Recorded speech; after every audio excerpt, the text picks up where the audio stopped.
அதிமுக இன்றைக்கும் ஸ்ட்ராங்காக தான் இருக்குது. நீங்கள் பார்த்துருக்கலாம். மதிப்புக்குரிய அதிமுகவுடைய பொதுச் செயலாளர், எங்களது தோழமை கட்சியினுடைய தலைவர் போகக்கூடிய இடங்களெல்லாம் இன்றைக்கி மக்கள் வெள்ளமாக வந்து இன்றைக்கி மிகப்பெரிய ஒரு ஆரவாரத்தை கொடுக்குறாங்க, ஆதரவு தர்றாங்க. அவங்களுக்கு ஒரு பொறாமையிலே இருந்துகிட்டு இருக்கிறாங்க. எப்படியாவது அவங்களுடைய எண்ணத்தை அவங்க சொல்கிறாங்களே தவிர அதிமுகவை பாரதிய ஜனதா கட்சி உடைக்க வேண்டிய அவசியம் எங்களுக்கு கிடையாது. நாங்கள் தான் இன்றைக்கு அவர்களை தலைவர்களாக ஏற்றிருக்கிறோம்.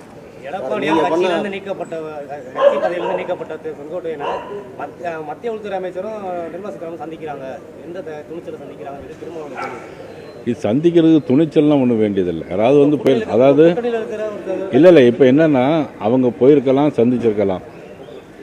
இதில் வந்து என்னன்னா அதிமுகவிற்கு நீக்கப்பட்ட திரு செங்கோட்டையன் அவர்களை உள்துறை அமைச்சர் சந்தித்ததாக அவர்கள் சொல்லியிருக்கிறார்கள். எனக்கு இது முழுமையான அதில் கருத்து எனக்கு தெரியாது.